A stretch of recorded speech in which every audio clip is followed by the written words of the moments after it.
This is the F1 Pit Box with Sasha Martinengo and Gary Formato.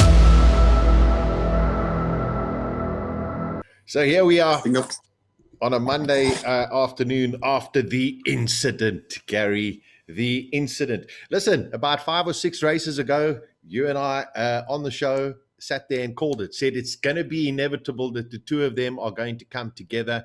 And we saw it coming together yesterday at Silverstone. There's a lot to debate about it. But what was your take when you were watching at home yesterday? What did you think? I just thought, what a mess of what could have been a great race. I mean, it was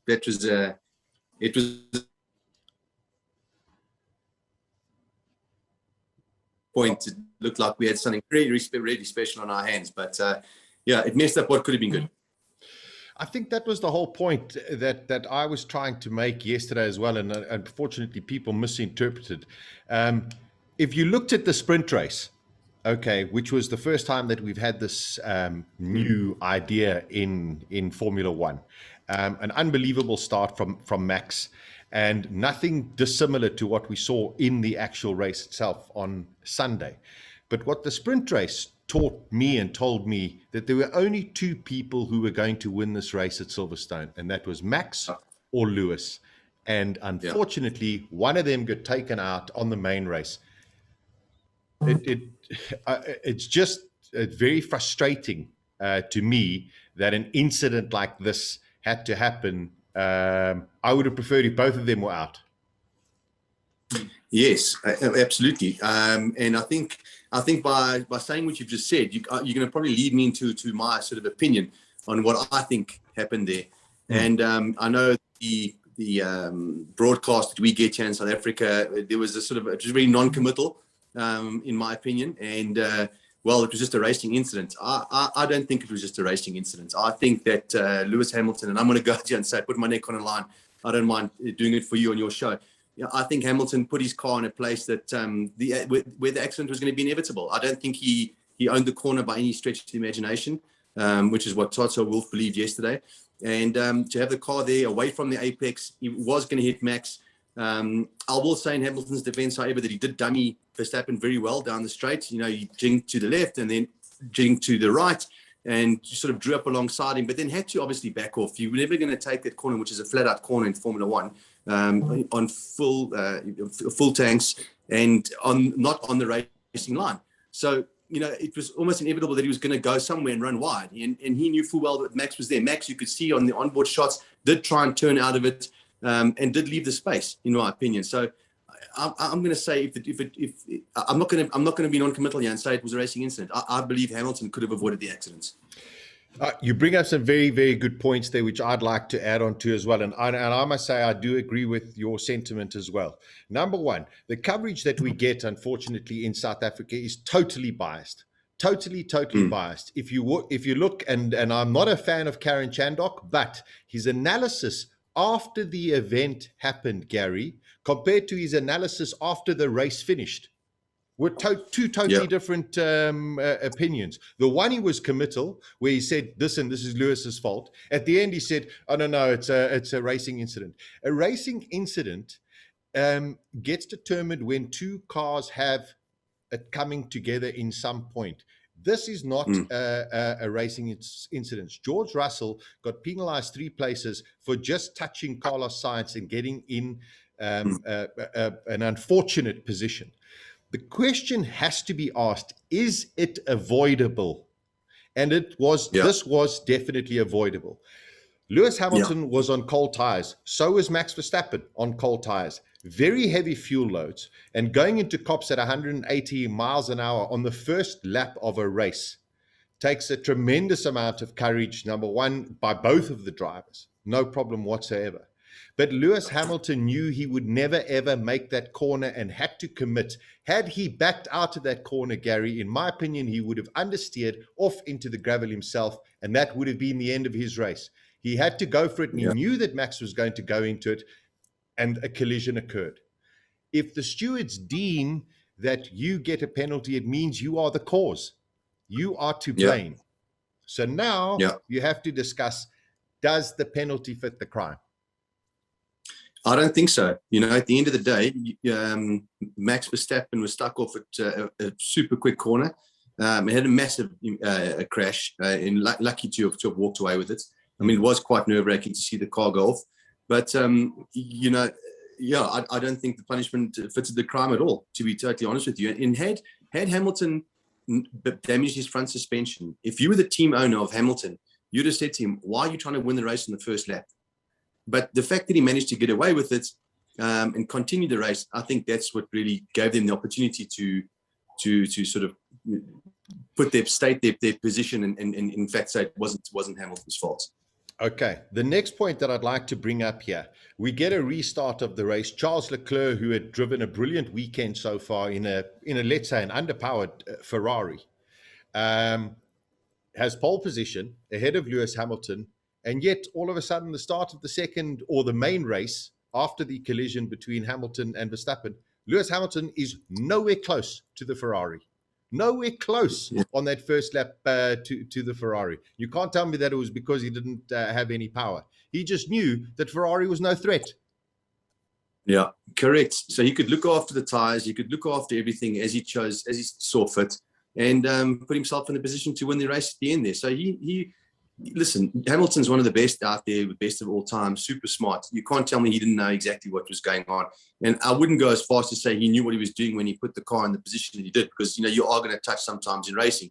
But he knew it was a high-risk maneuver. There's no two ways about it. And it was almost, you know, you could almost say it was a bit of a do-or-die scenario for him. You know, he knew he needed to be in front of Max. As you said, once Max was out the way, it was easy running for him. So I think it was a little bit opportunistic for him to think he was going to go past there. Yeah, I think that's my thinking as well. He knew also, Gary, Max wasn't going to back out of that corner. When he did later on in the race, when he had to make the pass, and Lewis drove a brilliant race in his second stint.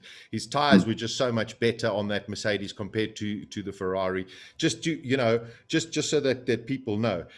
Charles Leclerc was putting in his personal best laps, lap after lap after lap, and yet he was still a second slower than Lewis Hamilton.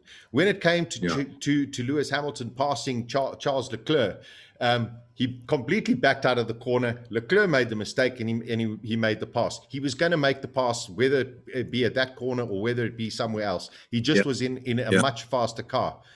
Opportunism, coming out on the other side healthier than your rival is exactly what happened. And I don't believe that anyone should really not look at it as a very, very opportunistic move, and one that Lewis Hamilton got very, very lucky with.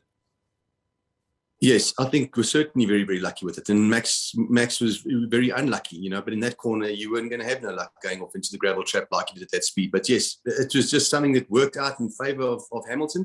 There have been other incidences this year and last year where the two have raced together, and Max has been very aggressive. He is an aggressive driver. But in those cases, Max was on the inside and he had somebody trying to go around the outside of him in wet weather or whatever it may have been. So it wasn't that he was intentionally pushing anybody off. And also corners that, with all due respect, are much slower, where you can afford to maybe take those kind of chances. So yes, you know, if you want to blame Verstappen for anything, you know, he could have maybe left even more space, but it would have run wide and, you know, got past anyway going up to the complex. So yeah, I don't know. For me, it was just a big disappointment, and I don't think we can sit here and say it was a racing incident. And you'll probably get lots of feedback and people, saying a different story and giving us their opinion. But that's just my opinion. Yeah, well, I think that's what it's about. It is debatable and it is an opinion, and everyone is entitled to opinion. But I think, Gary, you are a racing driver. You've been in situations like that. You can look at it and go, "Whoa, wow, hold on a second." Racing incident? No, I don't think so. And I think you've put your point across. The one thing that also does sadden me a tremendous amount about this, and that is in the last 24 hours, there's been a tremendous amount of hate that has gone towards Max Verstappen, and also a tremendous amount of hate as well as racist abuse towards Lewis Hamilton, which is just completely, just moronic, and shouldn't be there.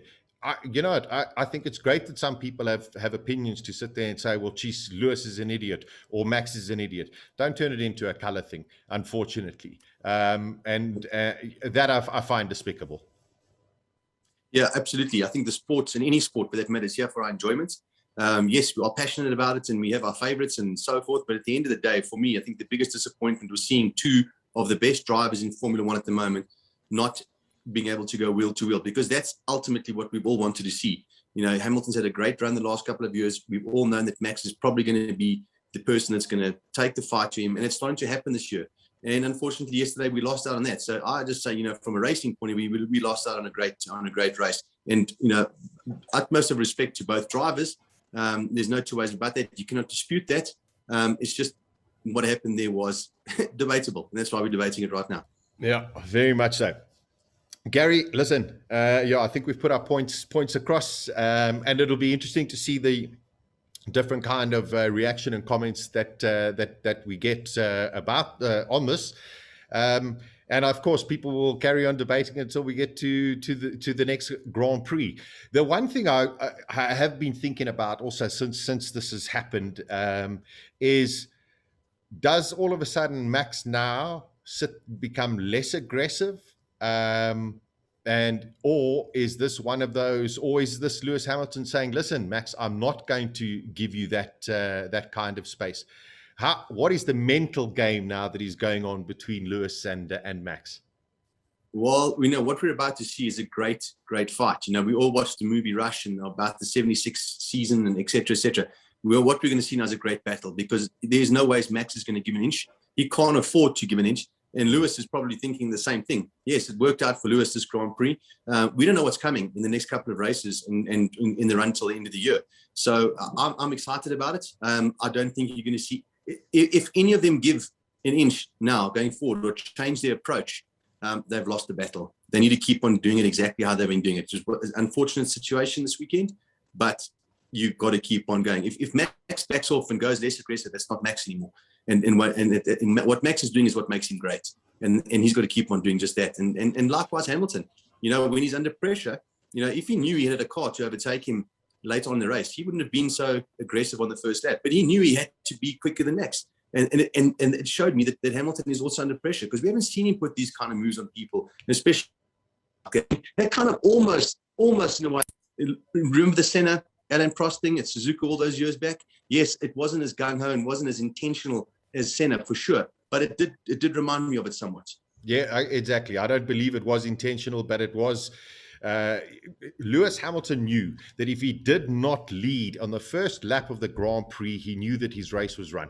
And that was it. And we saw that in the sprint race, and that's what he had to go and do. I don't believe it was intentional in any way or form. However, he knew he wasn't going to back out, and unfortunately, it led to that kind of accident. There are those incidents, and those who sit there and say, "Oh well, gee whiz, Sasha, I can't believe that you are speaking about this like this." Hey, I was one of the first to call out Schumacher in Jerez back in 1997 and going, "Sure, Michael, that was a dumb move."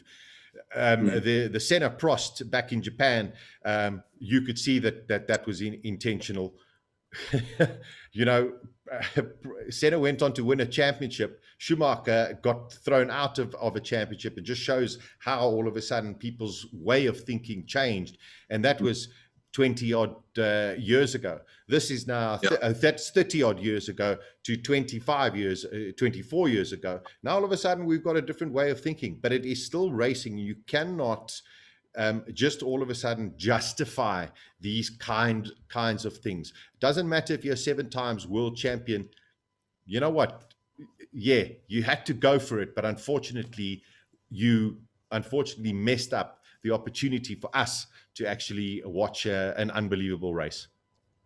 Well, I think you hit it spot on there, and that's exactly what it was. You know, it messed up what had been a great race. I mean, that opening lap up until that point, I mean, it was something that really was fantastic. Yeah. And you sort of got to believe that the entire race would have been something like that. But anyway, it wasn't to be.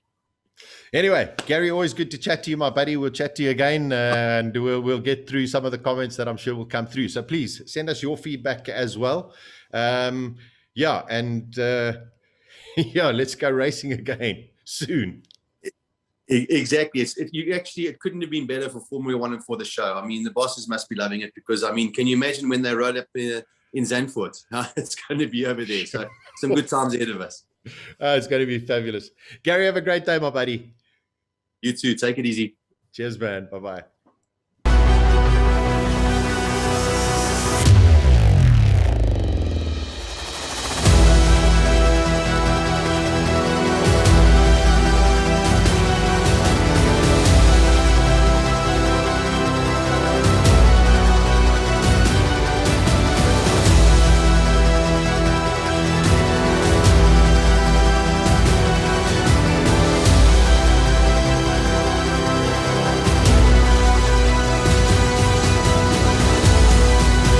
This is the F1 Pit Box with Sasha Martinengo and Gary Formato.